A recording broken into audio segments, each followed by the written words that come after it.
or the I'm talking about the mic. Just as it goes. What are we talking about, Bafford? I don't know. Just everything. Okay. Let's do it. Talk about how you're going to save the world. Dude, you say that every time. Let's do it. Gas-powered cell phones. Let's do it. Frameless. No, so episode 2 of Broad Talk, welcome back. Welcome back, y'all. I mean, it does look like we got a more improved setup. We definitely have a more improved setup, and I want to thank that to, the one and only Alex Pafford. I was trying to really decipher what we wanted to do with this, and we went through some trials and tribulations over the past week. I will say. Did. I think we lost a podcast member tonight. I didn't know. I didn't want to tell you until we were on the podcast, but really had me a bad little phone call. Was it? Yeah, it was him. Yikes. No, I sat there. We got we had a meeting this evening. Yeah. And got out of the meeting and give him a phone call. What do I know? This fella says, "Oh, we're doing that tonight." I said, "Well, I told you last night and the day before that, and the day before that, and the day before that, and then you knew last week. Yeah. You didn't show up." Yeah, he didn't show up last week. Didn't show up this week. I mean, a series of unfortunate events, I might say. One would say. No, I really, it kind of lets me down. I mean, I thought he would really add, a dynamic to this podcast. Oh, yeah. But. For sure. Things like that you will have, It's just life. It is. I think one of the big things I was just probably going to think about talking about tonight was just motivations. People's motivations. Motivation. Dude, goodness gracious. Pender, let me tell you this. My dad told me this a long time ago, and he says it about every time I ever do anything that of any worth or any not worth. He says, "Alex, there's one thing about life: choices," and that's the truth. I mean, I didn't want to be a lifestyle motivation type podcast, but I think some people just need. Some people need that, honestly. They need to put it in the right places, sometimes you get kicked in the shin, and you gotta, learn from your mistakes. Sometimes it's hard getting back up after that, It's difficult. I wasn't gonna say it, but somebody had to. Somebody had to say it. Yeah.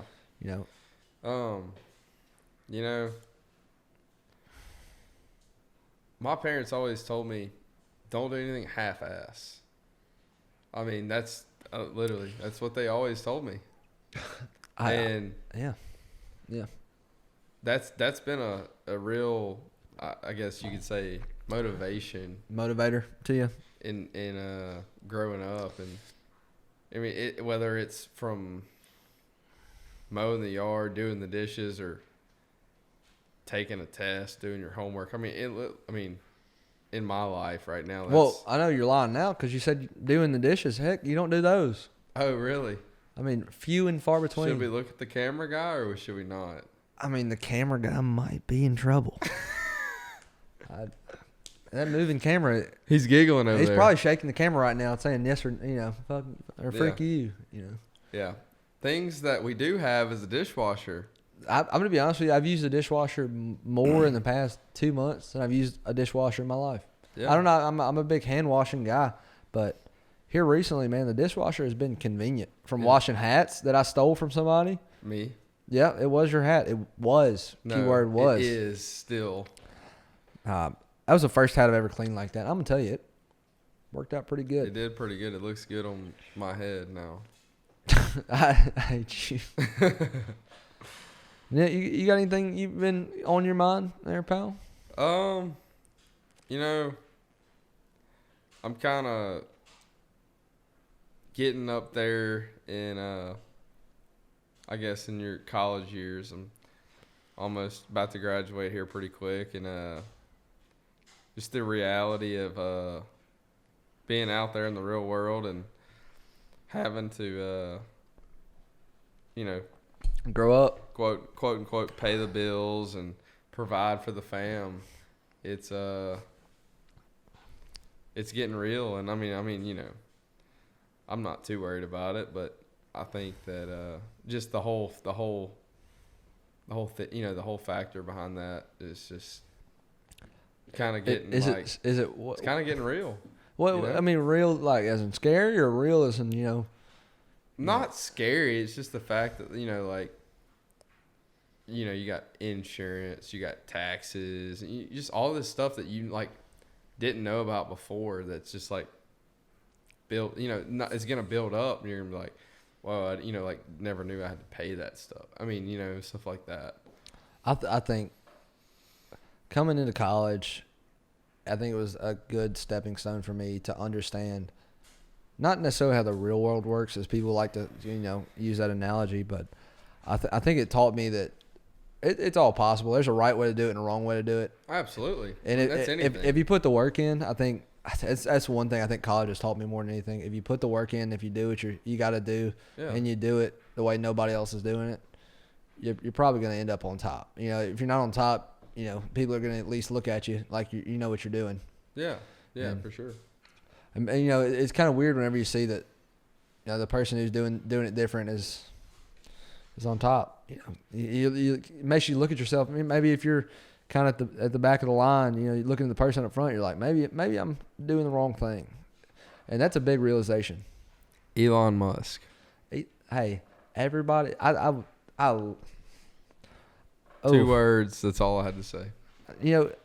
That's a topic that I find that very few people probably are interested in that would be listening to such podcasts, but that is a person that I think really differentiates himself from everyone else. He's doing the wrong thing and making it right. I mean, every investor that's ever looked at him in the past, I would say, 20 years kind of looked at him as a guy, he's got good ideas, but it'll never pan out in the long run. And he's starting to get to the point where, he might say something crazy, but by God, he's going to do it. Either there's going to be about 500,000 people with a wallet full of money waiting for him to start. And you kind of pick what side of the fence you're going to be on. The person who's going to change the world, or the person who's just going to make $1 any way you can. That story you told me the other day about it ended up with flamethrowers, but it started off with something else. He was like, they needed to raise like $1 million. They need to raise $1 million. I know most of y'all, probably none of y'all, but maybe some of y'all have heard this story. Yeah. You think I should dive on?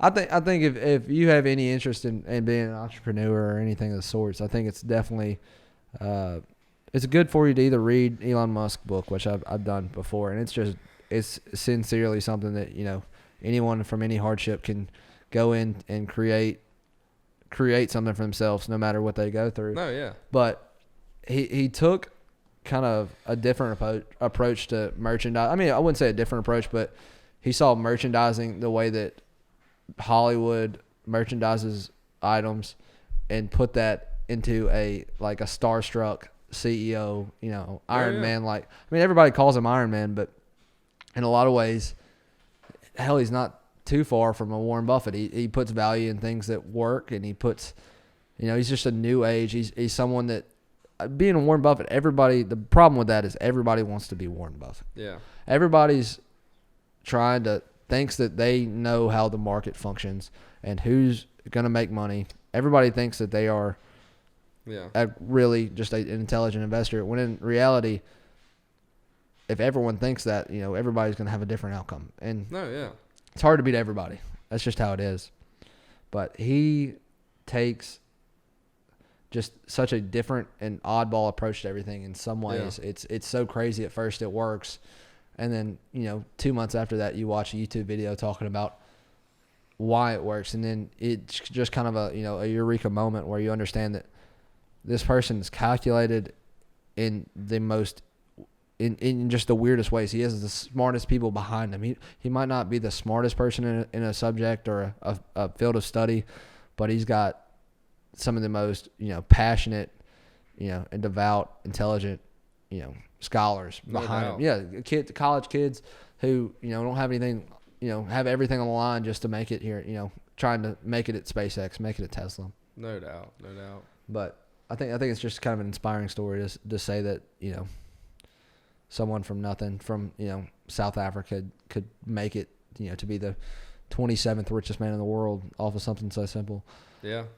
But, you know, money's not everything. It never will be everything. Money don't make you happy.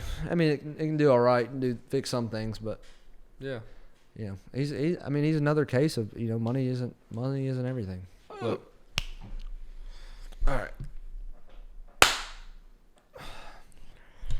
No, but whenever we're talking about, you know, I feel like this podcast is, I mean, we're kind of uprooted into something we don't really know what territory we're in right now. Yeah, it's kind of a weird spot. But I think we got a voice, not really a voice that many people are listening to, but you know, we're throwing it out there though. It doesn't matter how many people are listening, in my opinion.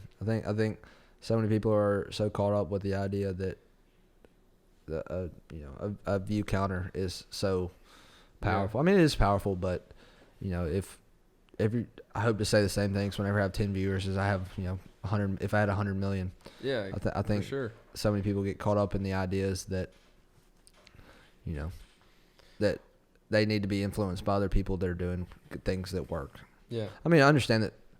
I think it's very important to understand that there are reasons why people are successful, and I think it's very, you know, just like with the Warren Buffett draw. I feel like so many people look at what the people who are so wealthy and successful, and they don't try and learn from it. They try and emulate it, and I don't think that's necessarily the right way about going with such a thing. Silence your phone, bro.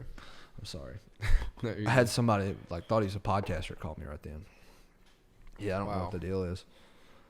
You want to see if he can come through? Let's see if he'll come through. I kind of got a topic that I kind of let's hear it. Let's hear it.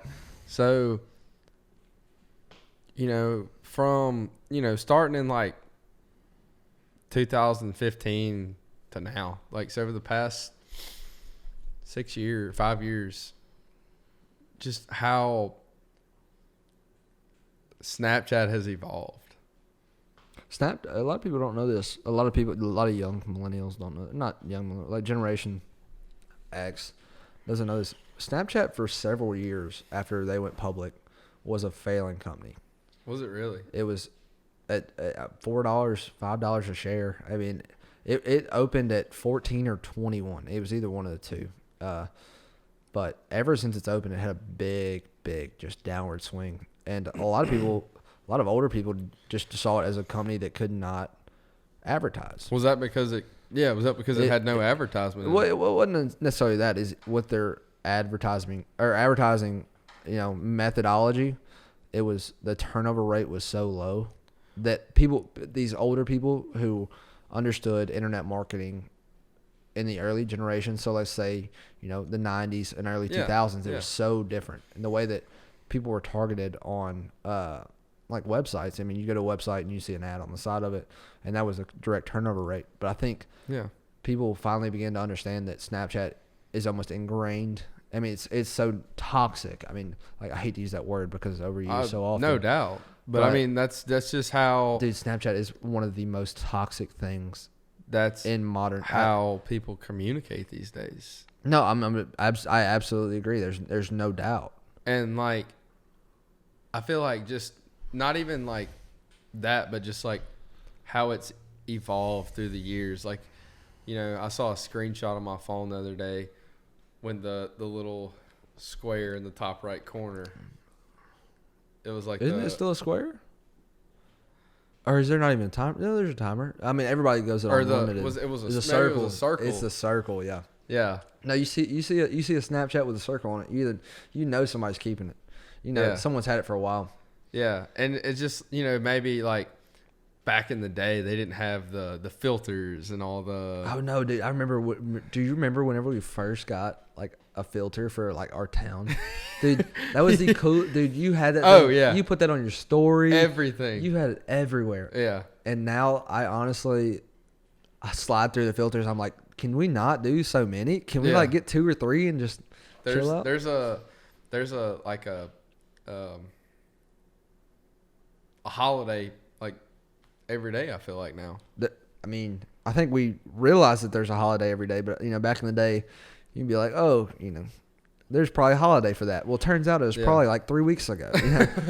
But so no, I will say I wouldn't tell you the first time, or unless you got something pressing. No, I was just wondering how, like,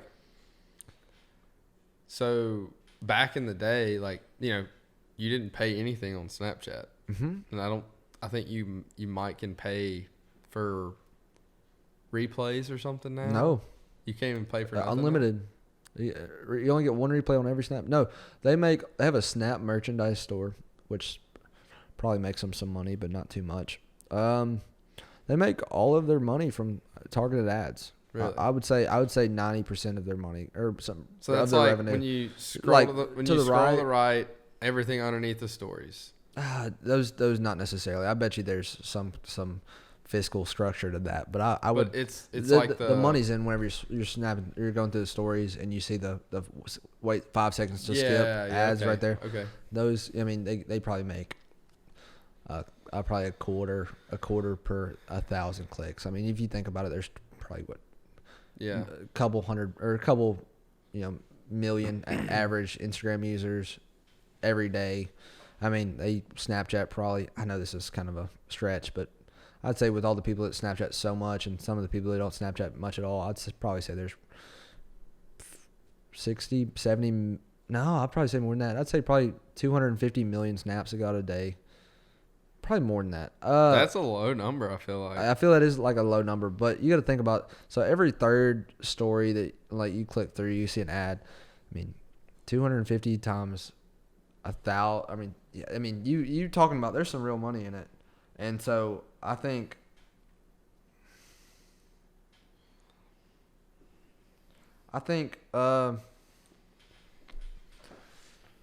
It's the future in a lot of ways. I mean, so we have Snapchat, Instagram, Facebook, Twitter. What do you think about TikTok these days? TikTok. I think for a long time, we were faced with. I would say I've been on like a pretty. Watch a lot of social media. I mean, not social media. I watch a lot of YouTube from 2010 to 2020. It's been 10 years now. I've watched YouTube pretty much every day, and for so long, those breakout stars that you saw that were these breakout creators had to be so unique and so different to create content that people wanted to see. It was so hard for them to break out and find it because on platforms like YouTube and platforms like Twitter, in a lot of ways, you almost had to take someone's content and say, "Hey, have you seen this?" And that was one of the biggest ways that it was shared. And then people slowly began to develop and understand how the algorithm works. But there were so few winners with that, the Twitter and I wouldn't say that. I mean, Twitter is different because there's so many different a timeline. Getting a spot on timeline is not as sought after in my eyes as say a spot on a YouTube algorithm. You see, you slide down for 30 seconds, you might see 15 videos. You slide down for 30 seconds on Twitter, you might see 100 tweets. No, yeah. So, the real estate on that is really tough. But the weird thing with TikTok is there's very few. If I would say, there's 3 or 4 staple like TikTokers that you say their name, you understand who they are. Yeah. But it's so weird to see a platform in which it promotes people that haven't been seen that are creating new and interesting that's content. What I was gonna say is because like you're scrolling through, you scroll through somebody's like 139,000 likes, and then you scroll down one swipe and it's like 4 likes. It's like 4 likes. Like, and I think that's the best part of it is because in a lot of ways we're fighting an uphill battle whenever we post stuff like this onto YouTube because we would have to do something so different, so innovative, so have you seen this? Yeah. To get noticed. But if someone's interested in the content that you're creating, just if you pique someone's interest in those 10 seconds, 15 seconds, 30 seconds. Yeah. If you pique someone's interest in either what you're talking about or what you're saying, or if it was funny, you might have someone that will, click on your profile and kind of see what you're going through and be like, oh, this is kind of interesting. I mean, the turnover rate's very little. I mean, and especially the people that have their Instagram linked to their TikTok, because I mean, sometimes you're like, oh, this person's got, so many, 30,000 followers, or 30,000 likes, whatever. You click on their profile and you're like, you click on, and then link to Instagram. It's like, oh, they got, 25,000 Instagram followers. All of a sudden, and you also see people that I think it's so interesting because we separate these people so often. As soon as you do have some sort of following, you separate it from the person that they are. Like I see you as one of my friends, but let's say if you had 75,000 Instagram followers and I've only met you once or twice, you have this persona in your head. You see them for what they are on the internet. No, yeah. But it's so hard to understand that, like, they're probably watching a movie on Netflix right now and not thinking anything of it. Yeah. But it's so interesting to see those accounts that might have 65,000 Instagram or 65,000 TikTok followers, and then you click on their Instagram and they have 2,000 or 3,000. They're just a normal they're just chilling and all their friends are hyping them up so hard. They're like, dude, you're TikTok famous. Like, yeah. That's crazy. I swear, if I see anybody's TikTok famous in public, every time I'm like, everybody else is so scared to say something about it. Every time I'm like, yo, what's up, dude? I heard you're famous on TikTok. What up? Yeah. Can I get a shout? I'm joking, but I think it's funny because, they don't realize that there's really, can you think about how many people, 60,000 people sitting in a stadium looking at you? You're going to be pretty nervous. I don't care who you are. I mean, I would. Kevin Hart doesn't have 60,000. I mean, he probably does, but no, he's. Oh, I'm saying these sold out stadiums. 60, 80,000 people is a lot. I mean, to sell out. Yeah, I saw one of his TikToks the other day, and I think he had 1.3 million likes. I was walking up. Could you visualize 1.3 million people? Because I couldn't. No, there's no way. No. I mean, I think we live in a small town America, but 1.3 million people. I would be uncomfortable. I would probably get claustrophobic. Oh yeah. I been in New York City a couple times, and I was like, take me back to Monroe. No, things that I will never say. Oh goodness. So, the whole social media aspect, I guess, is kind of what we're talking about right now. Yeah, it's kind of an interesting conversation in a lot of ways. What, you open up your phone in the morning, you wake up, the first social media that you're going to. I mean, no matter for notifications. No way. Oh, what are you opening up? You're saying no matter the notifications, which one am I opening up? I'm gonna say usually my morning routine. So let's say I have class in the morning. Let's say I have class. Yeah. I'll wake up. I'll probably hop in the shower. Hop out of the shower. I don't think this is social media, but I'll probably get in the car, or I'll probably open up Snapchat. I'll open up Snapchat first. Snapchat a couple people, Snapchat whoever Snapchat me the night before I fell asleep or whatever. Yeah. And then straight to Spotify. I got to get in the car and get some tunes rolling. And then, no doubt. I mean, it's so weird, the dynamic of how much time you spend on, screen time is one of the most interesting things to me. It really is. Seeing how much, because really to me, I feel like I spend so much more time on these apps, and when reality, I'm spending 5-6 times as much, 5 or 6 times as much time on Snapchat as I'm spending on Instagram, but I'm in a lot of ways not spending any time on Instagram. I mean, I'll say I'll get stuck in those damn Facebook carousels, the video carousels where you just slide down and you can see another video. I'm like, damn. Now, that's what TikTok got. TikTok understood how addicting that was, and transformed that into a whole app by itself.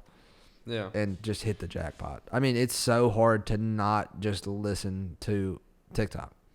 Just slide through and scroll through TikToks. I think it's interesting. You said something about screen time a while ago. Yeah, you're talking about some screen time. What I was gonna see? Oh, there it is.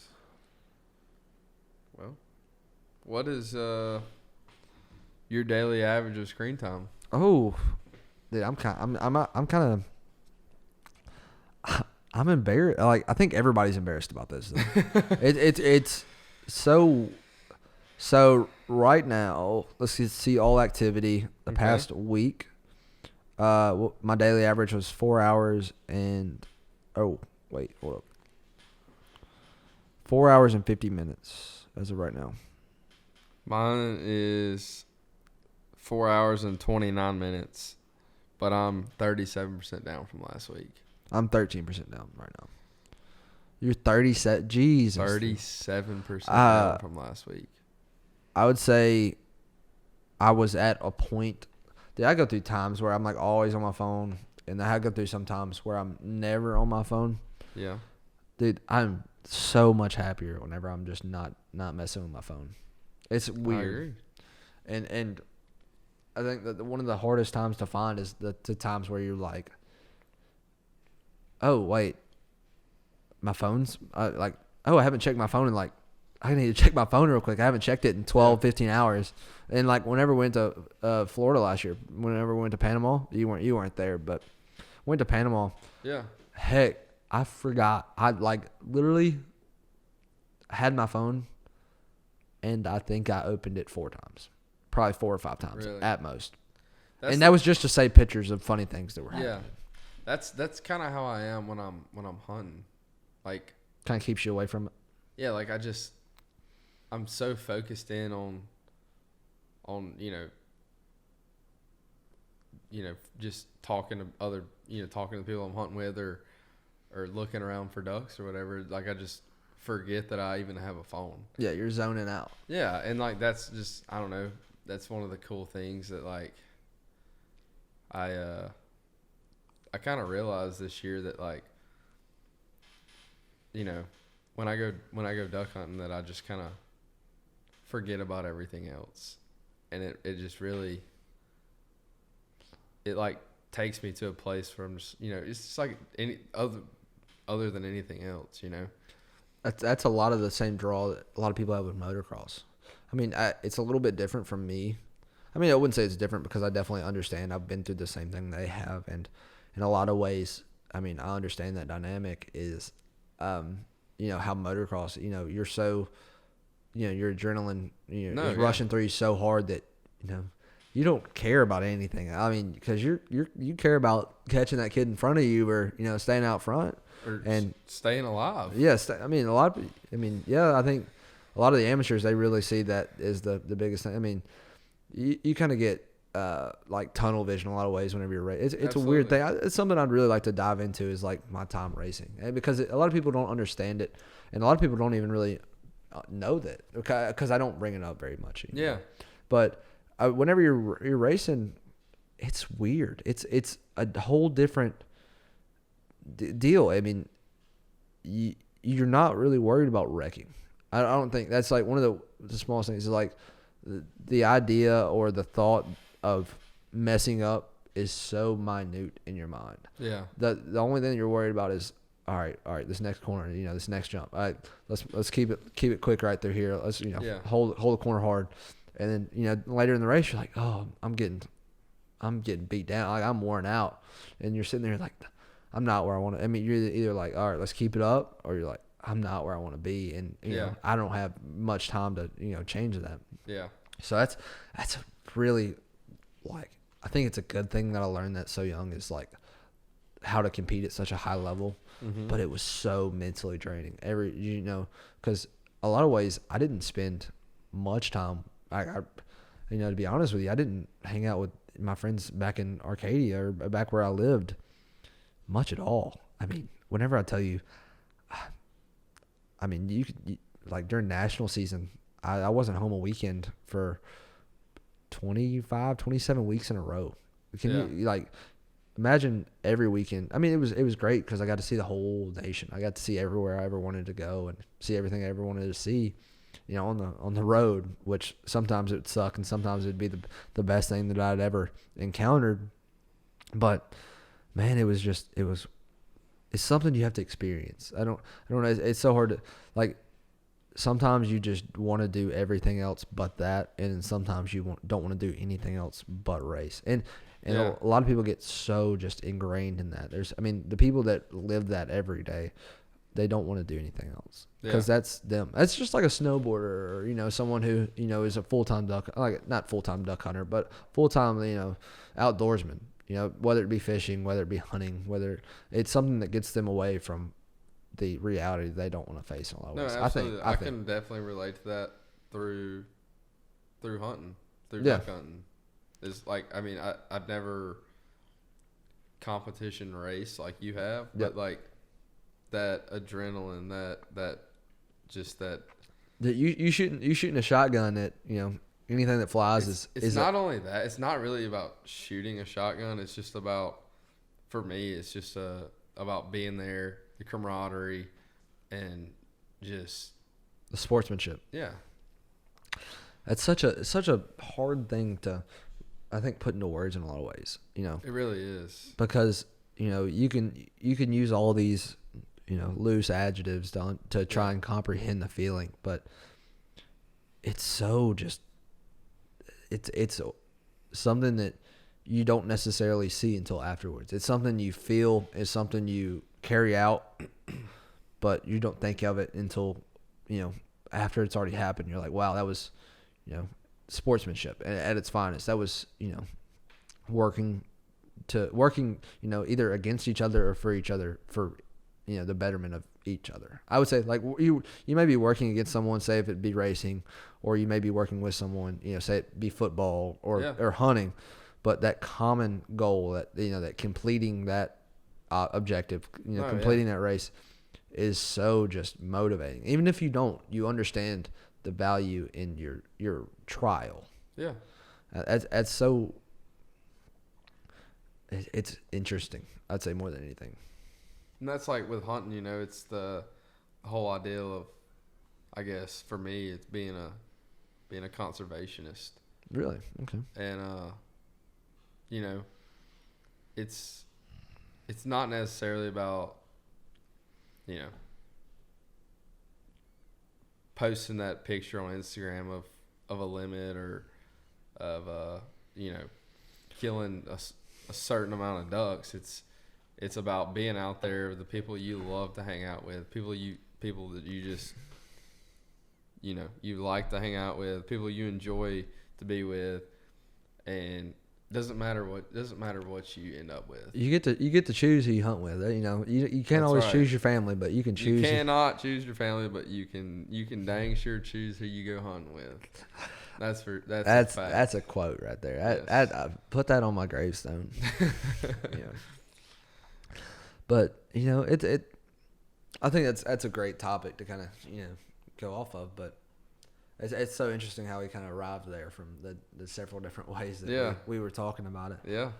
But I don't know. I think that it's something that's so hard to find. I would say, like, academically, you kind of see it in college, but I think kind of making a whole full circle back to college. Yeah. It's so hard to find true sportsmanship. Yeah. I would say, outside of the things that we did growing up, we're starting to develop into people, our own person. I'd say, and no doubt. There's very few people who are beginning to create passions of their own. Yeah. That were not, in some way instilled in them while they were younger. Yeah. And it's something that I think I've really tried to pride myself. I want to try not like that, but I want to try everything I possibly can, whether it be videography, whether it be audio, or just economics. People take school for granted in a lot of ways. I think that's something that I'm guilty of. So am I, no doubt. Yeah. It's so beautiful that we have the ability to be in a college. It's so beautiful we have the ability to stay up at night and talk about simply nothing to a microphone and no one watch it. But yeah, the amount of people that are going to listen to this aspect, the 35 minutes in It doesn't matter. Yeah. I think, and that's the beautiful thing about it, is the fact that if we have the freedom to do it. Yeah. And that's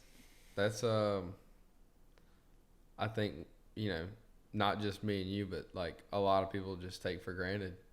Oh, absolutely. I would say I take it for granted every day. Yeah.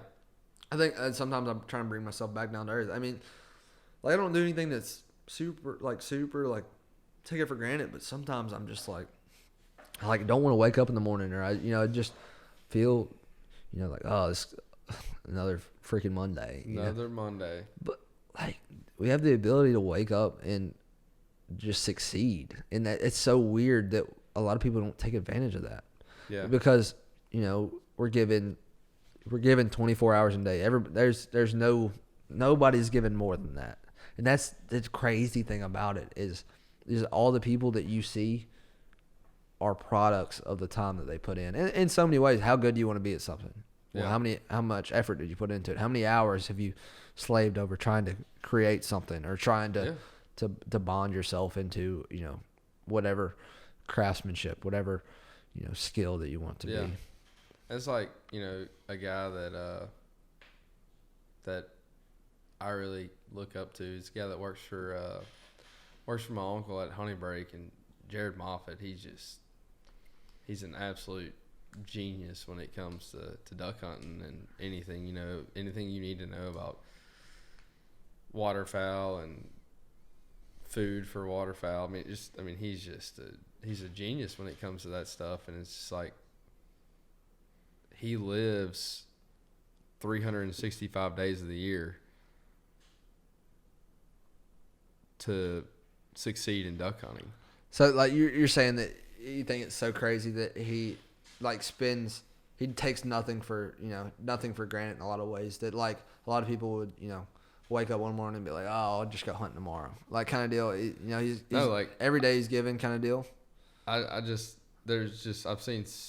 heard him say so much that like he lives every day, no matter what day it is, 365 days a year. I mean, like I saw a video the other day. He said he doesn't know what he would do without duck hunting. And like that's, I mean, it doesn't matter what it is in anything. Like when you see somebody that's so passionate about that, like that's just attractive, like it drives you to think, well, what am I gonna do like that? And it's so often I think we're caught up with what people think. I think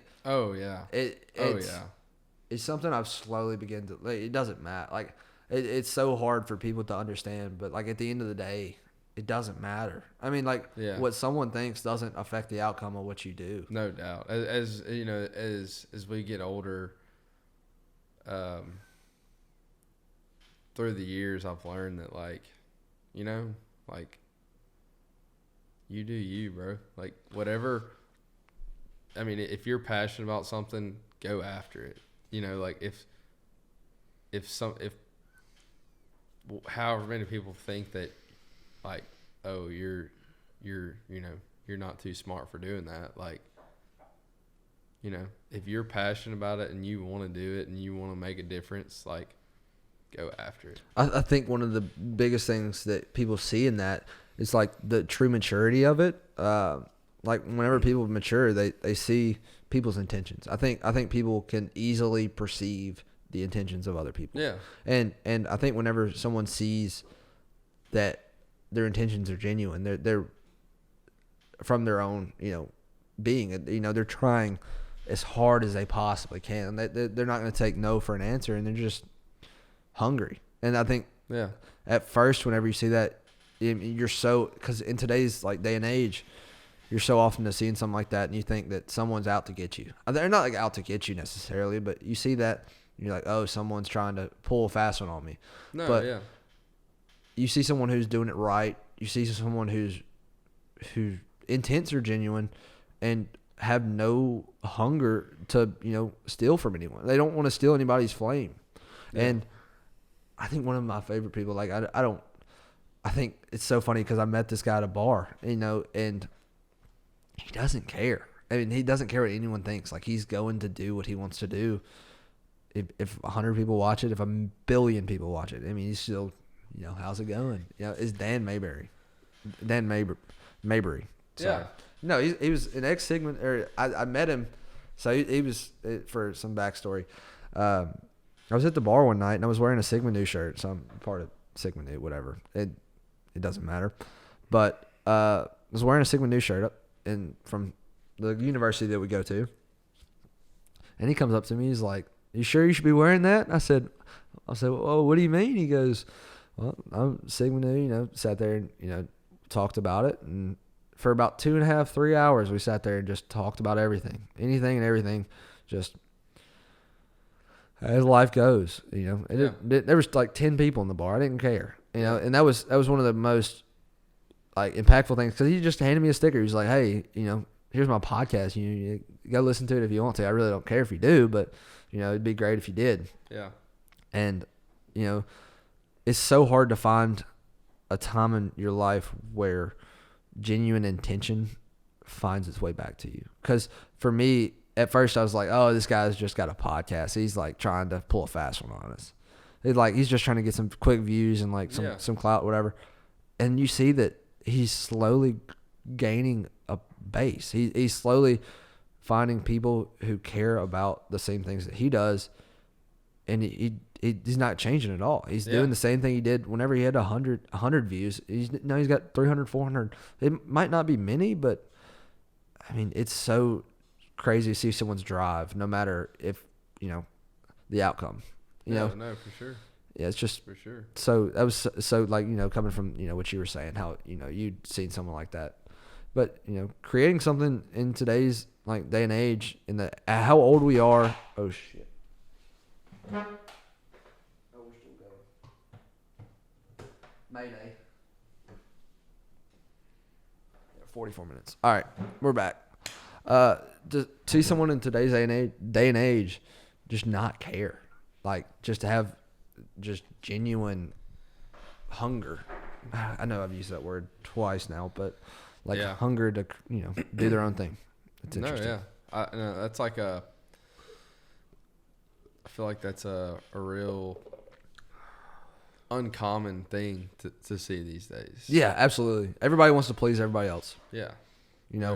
Whether it be your Facebook post, Instagram, your Instagram, everybody wants to be liked. Yeah.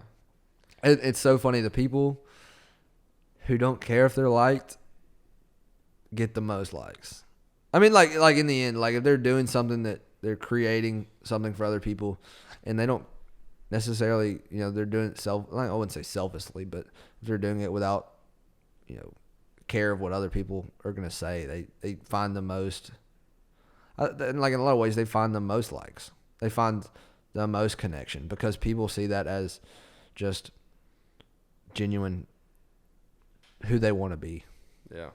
I don't know. I guess they see themselves in those people. No, yeah, I agree. Like all the hunting people you follow that have 40 or 50,000 followers that just go out and duck hunt every day.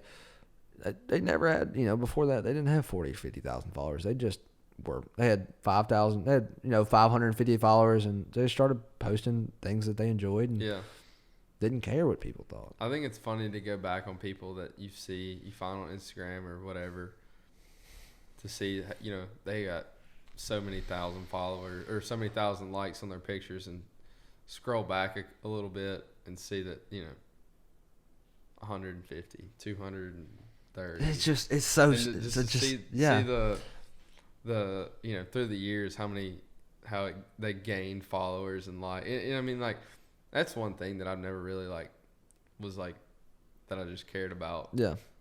Because I mean, I'm just some guy that's just posting random pictures. Yeah, you're just a good old boy. I mean, I'm not saying that hostily, but I think a lot of ways. Yeah, I mean, you are a good old boy, and there's so many people that they don't care. I mean, which is the best thing. I mean, like, you post a cool picture of you and your buddies, but there for a while, I think, like, whenever I raced, I gained a lot of followers fast, and like for someone that's 13 or 14, I kind of I was 14 or 15, I had 4,000 followers on Instagram, which now they're all, it's the worst curse I've ever had in my life because it looks like half of my Instagram followers are not freaking active. But I gained so many followers so quick at so young of an age. Like I almost felt like I was doing something right. Yeah. And I think it's kind of harmful whenever you're that young to get that have much. so many people think like, wow, this kid's doing something that no one else is doing. I mean, yeah, I was, but it's nothing that no one else. I mean, it's not something that anyone else couldn't do. I mean, it was so just elementary. It was yeah. Heck, all I did was race every day. I mean, I just went and practiced, and then on the weekends we'd go drive and go race. A lot of people see how to get somewhere, or they see the final product, and they think that road there is so much longer than it really is. Yeah. It's just a single step. I mean, it's every journey begins with a single step. And that's right. So I think we've had a pretty decent talk so far, and in wrapping it up, what do you what do you think we should the overall concept, what do you think we should tell everybody? I think we're going to talk about the overall kind of takeaway from something just so simple as this. I mean, in a lot of ways we're just having a simple conversation, but yeah, I feel like you can take away that maybe do what you want to go do. Don't worry about who's going to say this and who's going to say that, because at the end of the day, they're going to say it anyway. I mean, whether you do it or you don't do it, they're going to, I mean, there's no better word to use. They're going to shit talk you.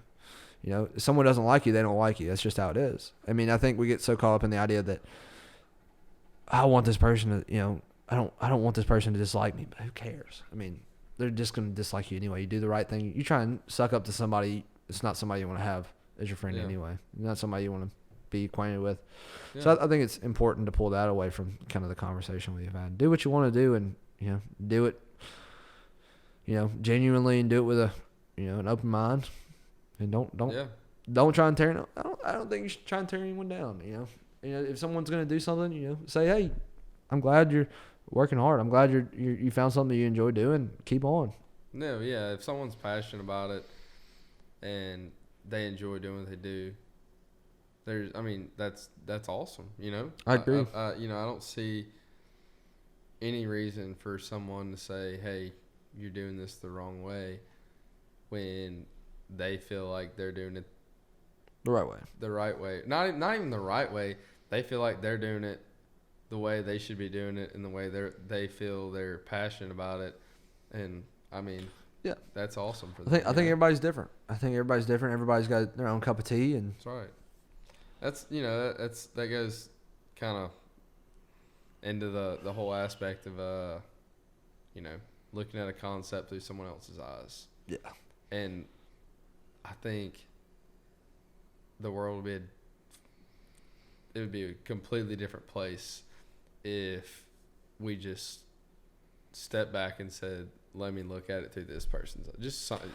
I know this sounds completely crazy, and I'm kind of just even like cutting myself down here.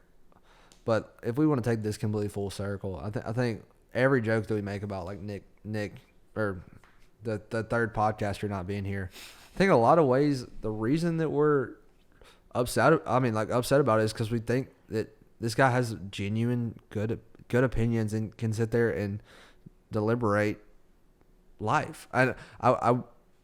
We jokingly strike him down, but I think we just are trying to encourage him to be a part of something like this, because he's such a like, I know it's like kind of weird to like talk about somebody over the air, like whenever they're probably going to be listening.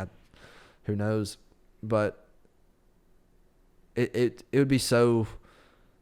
I think it would be good for him, because I think this is such a weird thing, because I never thought that doing this would have the outcome to myself that it does. I mean, it's very weird. Yeah. Like, to me, I feel like this, like, talking is, we talk about the things that we think about and we bring up in slight conversation, but we never elaborate on. Yeah, I agree. And I definitely agree. I think it's helpful. I think it's both helpful to, us talking, and I think there's insight to be pulled from, listen. I think that's why people listen to podcasts in a lot of ways. But yeah, the moral of the story, I wish Nick would get on here, and even a fuller circle. If we're going, about 390 right now, like Elon Musk didn't care what nobody thought. No. Any day of his life, he didn't care if it was going to cost him $20 million to say what he thought. Yeah. Guess what he did? He said it. He hit that little tweet button. He said, "Sue me." Yeah. And they did. But look at him now. Yeah. But you were thinking about letting her go, wrapping her up. Yeah, I was gonna say the last few things. Obviously, we're in a different place than we were last week. Next week we'll be in a different place than we are this week. We got some new cameras. If y'all didn't notice, y'all probably hear some better audio this week. It might not be perfect, but we're kind of getting the kinks worked out. Yes, we are.